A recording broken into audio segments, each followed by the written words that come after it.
I'm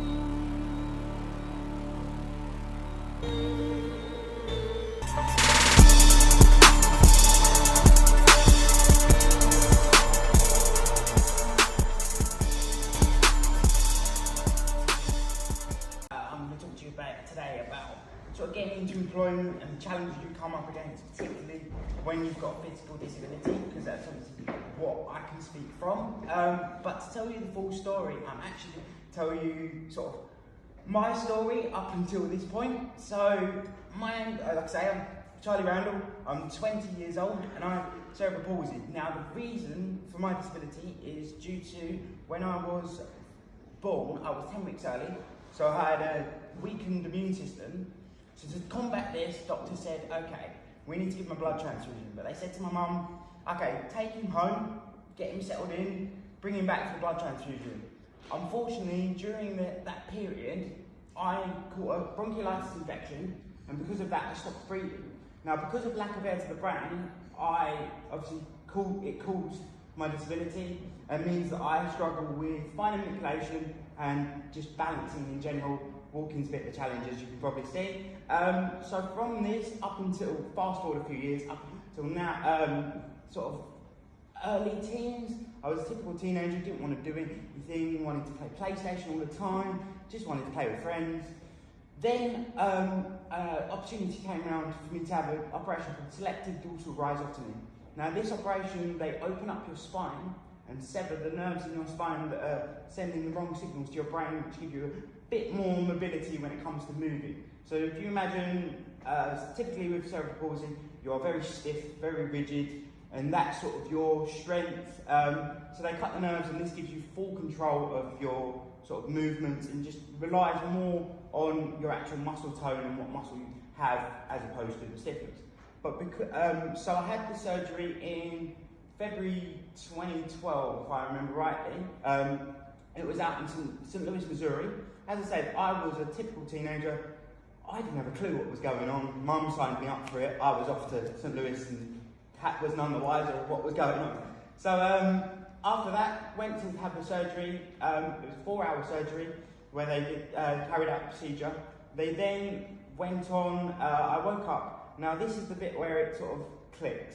So I woke up to the image of my mum in tears.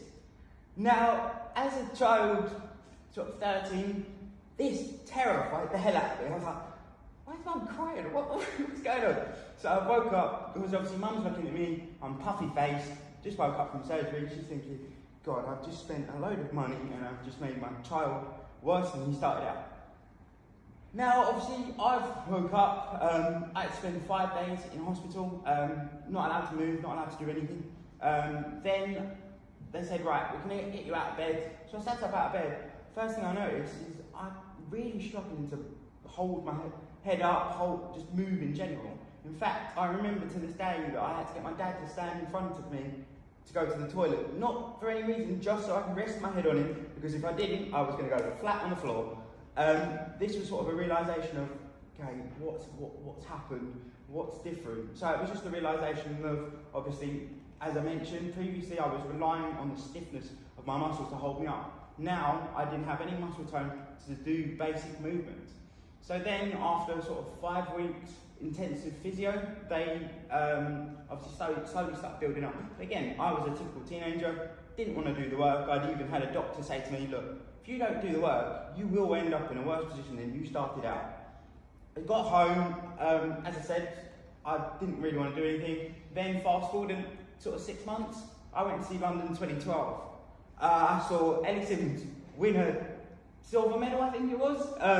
And this was a major turning point in my life where I watched that and I went, Dad, I want to do that. He looked at me as if to say, are you crazy? You've got 4 years, there's no way you can do it. What did I do? I went and done it. I couldn't even finish a length. I couldn't do anything.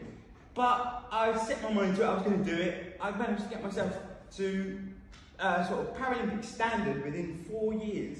I was even told, sort of 2 years down the line, you're never going to make it to regional standard. I now currently, I think, still own the 100-metre title for Kent County Council. I also own the 50-metre title for my classification, so I still hold that. Unfortunately, I was told later that I was too old, at 18 years old, to join Team GB, which is really unfortunate. So then I started looking around going, okay, what's going to be my next challenge? What can I do that's something a bit different? And I actually turned to YouTube. I watched a lot of YouTubers. I was heavily into fitness because of my swimming career. Went on from there and sort of realised that no one was really doing it from a disabled perspective, and no one was showing something a little bit different. So I went down the route and just started producing videos, particularly around sort of health and fitness, getting it to good health, promoting nutrition. Then from that, it sort of spiraled into sort of a love of social media, being online, being on video. So then, as I say, I picked up weightlifting, but then it sort of went into more sort of promoting disabled access.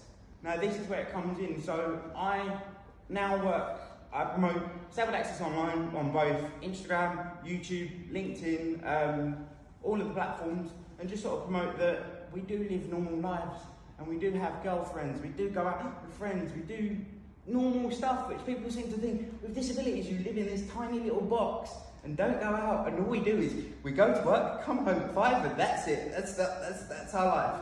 And I wanted to tackle this because I wanted to be open with people, and if they had questions, I wanted to be able to answer them, and that's what I've sort of used YouTube to do, is answer the awkward questions that no one wants to ask. You get it, I get it all the time. I go to a bar, someone taps me, can I ask you a question? Yeah, what? And you'd be amazed at the amount of different questions people come up with. Like I've even been asked, is my disability contagious?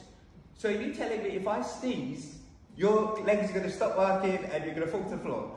No. So this is why I sort of then started doing the whole disability thing, promoting it, and I now also work with Accessable, which is a disability app, which is like, the best way to describe it is a TripAdvisor for people with disabilities. So you search a location, for example, you'd search here, and it would highlight what the door whips are, what the noise level is for anyone that's on the spectrum, what sort of the lighting level is, and just anything like that, just to take away the anxiety of travel, because I think that's a big battle for me with getting into work. So a lot of people originally I wanted to get into, when I left school, I really wanted to get into marketing, and everyone says, if you want to get into marketing, go up to London.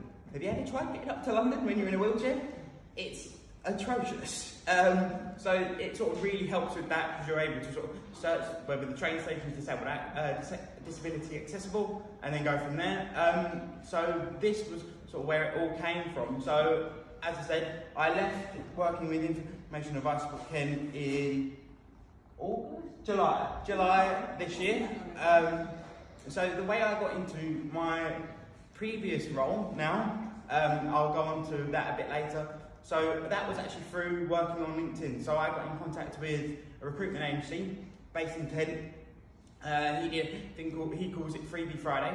So he takes a young person, produces like a video CV, puts it out online, and it tends to be tagged up a load of people, and it tends to sort of people pitching different ideas, different job opportunities, and you go from there. So in July I asked to join the Hug Group. The Hug Group was an anti-obesity program to promote within schools, so it would be for primary school kids, just sort of getting them up and moving.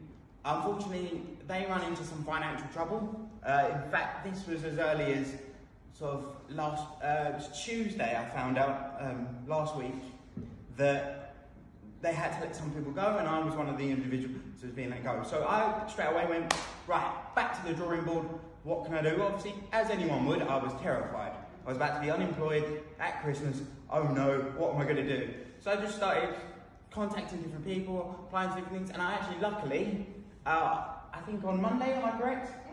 On Monday, I'll be joining as SEN assistant within KCC through Connect Kent. So I've managed to sort of turn it around quite quickly. Obviously, this doesn't always happen. I'm very lucky, but I just wanted to show that getting into employment with a disability is very difficult. I've been declined for 46 job roles. Not for the fact of I can't do the role, but for the fact of I can't get into the building. that is beyond frustrating for any individual. And I think the biggest thing I want to say with people trying to get into employment with a disability is you've got to be resilient. You've got to just keep throwing stuff at the wall. Eventually something will stick, but also put yourself out there, be a bit different. Do a video online, do a video on LinkedIn, because people lap up these stories because we are different. Why not use it to our advantage? Why not be out there, be doing something that maybe no one else has thought of before? Put yourself out there, and you never know what sort of opportunities are going to come up. I mean, look at me. I didn't think at this point I'd be affiliates with 2 different companies, working on all different sort of projects. I also run my own freelance projects. So I currently work with, you probably heard Kerry mention before, I currently work with Casbar. I help with their social media management. I'm working with a couple of personal trainers, helping with their social media management. So opportunities come up with a disability. You've just got to think outside the box, because people are very naive when it comes to disabilities. They often shy away from it because we've been pegged with this "you can't do it" mentality, or "are you all there?" or this needs to be broken down. And as I say, if you can get in front of someone and show them who you are, because a CV doesn't show a person who you are. What shows someone who you are is getting them in the room or getting a video out and going, right, this is who I am, this is what I bring to the company. But as I say, to finish off, the main thing I'd like to point out is